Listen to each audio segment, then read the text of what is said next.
Salut les investisseurs malins, j'espère que tu vas bien. Je m'appelle Gabriel Jarosson. Aujourd'hui, je te présente mon plan d'investissement pour 2021. 2021 promet d'être une année particulièrement intéressante et imprévisible en termes d'investissement.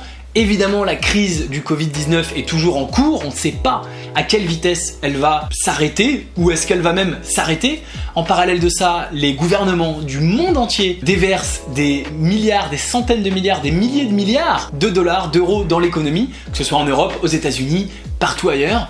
Et au milieu de tout ça, les marchés financiers américains sont au plus haut historique. Il y a bien sûr tout un tas de choses plus ou moins chaotiques qui arrivent avec des choses comme l'affaire GameStop. Et au milieu de tout ça, il y a le petit investisseur comme toi et moi et on se dit qu'est-ce qu'on va bien pouvoir faire de notre argent en 2021 ? Le problème, c'est que les marchés financiers sont au plus haut et tu te demandes sûrement si c'est le bon moment pour entrer. Derrière, les taux d'intérêt sont toujours quasiment à zéro, voire négatifs, donc les obligations ne rapportent rien. Il y a bien sûr l'immobilier, mais avec tout ce qui s'est passé sur le Covid, on ne sait pas si les bureaux vont réemplir un jour, ni même les centres commerciaux. Et donc, tous les grands secteurs dans lesquels on avait l'habitude d'investir sont inquiétants, dangereux, risqués. En tout cas, on fait face à une énorme incertitude. Et donc, au milieu de tout ça, dans quoi investir ? Eh bien, je vais te présenter dans cette vidéo les endroits où je vais investir mon argent pour cette année 2021. On voit ça ensemble, c'est parti.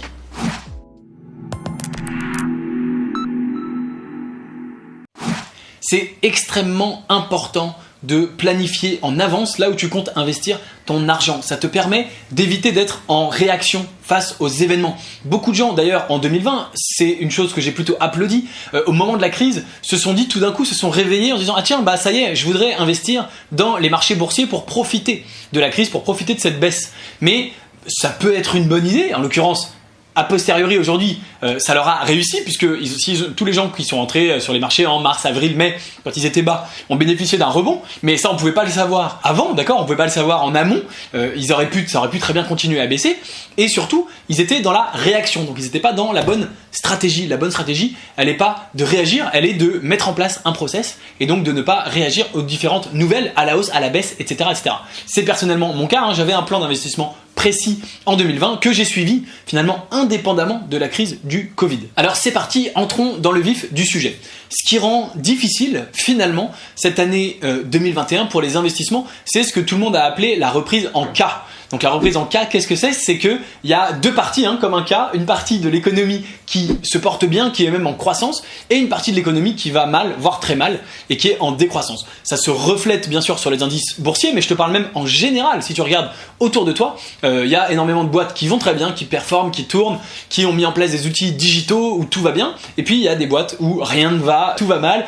Bien sûr, les secteurs hôtellerie, restauration, il y a juste pas d'activité du tout, donc c'est même pas rien ne va, c'est horrible, c'est le point mort. Et donc, comment on navigue dans tout ça ? Est-ce qu'on investit sur les valeurs qui sont hautes, les valeurs dites technologiques ou les secteurs d'avenir qui sont digitalisés, mais c'est au plus haut et on se dit est-ce que ça va continuer à monter ? Est-ce que, comme beaucoup de personnes, on investit sur les secteurs qui vont mal parce qu'ils sont très bas en se disant que ça va rebondir ? Est-ce qu'on continue à faire de l'immobilier comme tout le monde ? Moi, je vais te donner, bien sûr, donc mon plan d'investissement. Je vais continuer à investir dans mes 5 grands piliers d'investissement. Qu'est-ce que sont mes 5 grands piliers d'investissement ? C'est l'entrepreneuriat, l'investissement dans les startups, l'investissement en bourse, et puis l'investissement immobilier, l'investissement dans les crypto-monnaies. Alors tu le sais, pour les deux derniers, l'investissement immobilier, l'investissement dans les crypto-monnaies, j'en fais plutôt peu.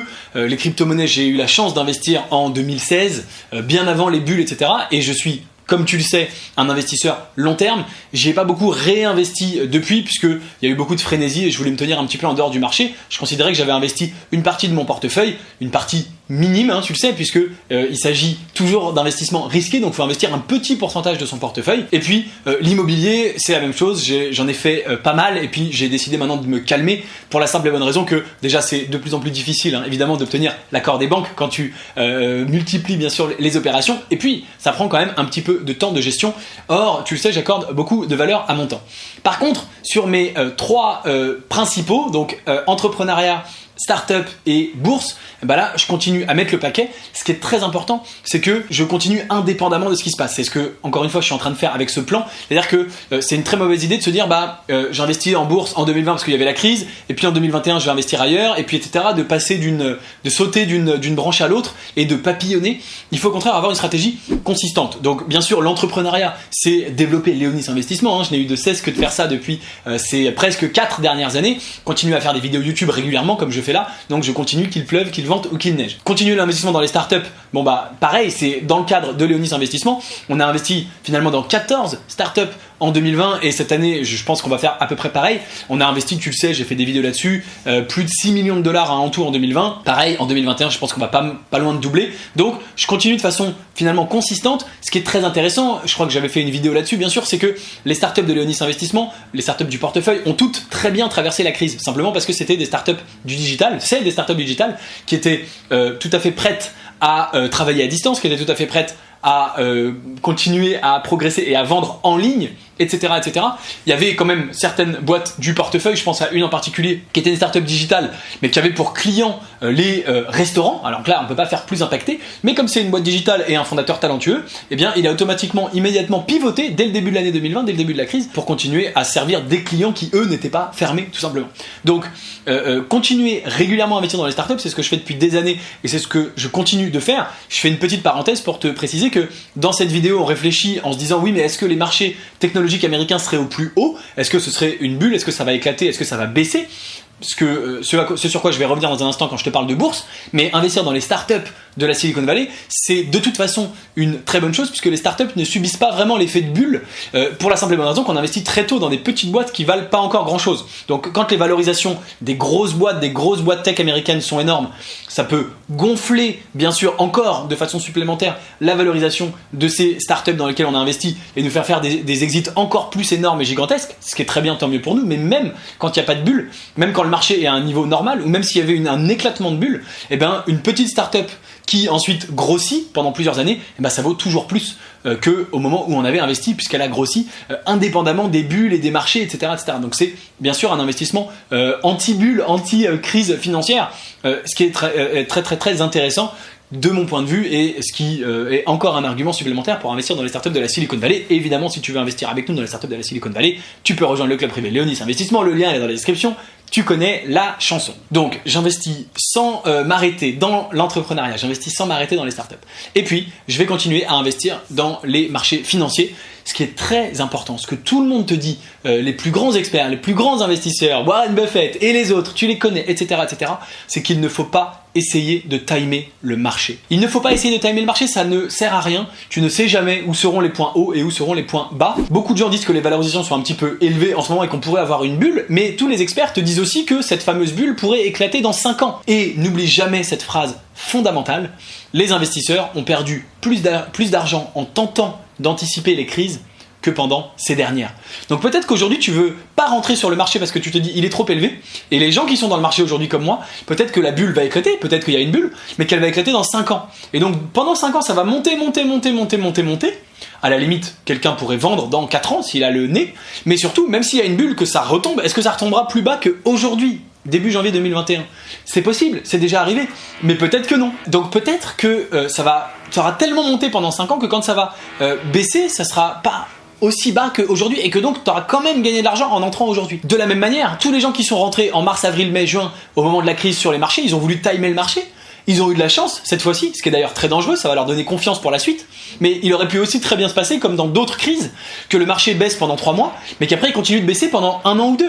C'est ce qui s'est passé en 2008. Et dans ce cas-là, il valait beaucoup mieux attendre que d'essayer de timer, de rentrer tout de suite. Tout ça sont des choses, des exemples qui te montrent que timer le marché n'est jamais une bonne chose. Par contre, on le sait, ça a été étudié, mesuré. Si tu restes investi dans le marché et que tu investis régulièrement, sur le long terme, tu gagnes de l'argent. Sur 5 ans, 10 ans, 20 ans, tu es quasiment sûr et certain de gagner de l'argent, même en investissant simplement sur des indices ou des index.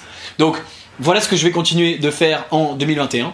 Continuer dans mes 3 grands axes majeurs: l'entrepreneuriat, l'investissement dans les startups et l'investissement sur les marchés boursiers. Voilà le plan d'investissement. Je vais le suivre tout au long de l'année, quelles que soient les circonstances. Si les marchés se cassent la gueule, je continuerai, j'achèterai pas cher. Si les marchés continuent de monter, je continuerai j'achète très cher, mais je continuerai à profiter de la hausse. Pour les deux autres, immobilier, crypto-monnaie, tu le sais, j'ai à peu près ce qu'il me faut pour l'instant, donc je vais pas spécialement m'en occuper en 2021. Voilà pour mon plan d'investissement. Dis-moi s'il te plaît, si tu veux bien, en commentaire, partage-moi ton plan d'investissement pour 2021. Comme tu le sais, le fait simplement de l'écrire en commentaire, de le poser sur le papier, même si c'est dans un commentaire d'une vague vidéo YouTube, ça va d'une certaine manière t'engager, te donner plus de chances de réussir à tenir cet engagement, à tenir ce plan et à ne pas être justement dans la réaction comme j'en parlais à l'instant, ce qui est une mauvaise chose. Donc écris-le en commentaire, moi ça me fera plaisir de le savoir, ça m'intéresse, quels sont tes plans d'investissement en 2021. Et puis on en a terminé avec cette vidéo, bien sûr, si elle t'a plu, aime-la, partage-la, le like button est très très bon pour l'algorithme YouTube, donc s'il te plaît, c'est gratuit pour toi, mets un petit pouce en l'air, ça fait toujours plaisir. Si t'es pas encore abonné à la chaîne YouTube Léonis, abonne-toi, ça aussi c'est gratuit et tu verras mes prochaines vidéos. Et d'ici là, je te dis à très bientôt, ciao ciao.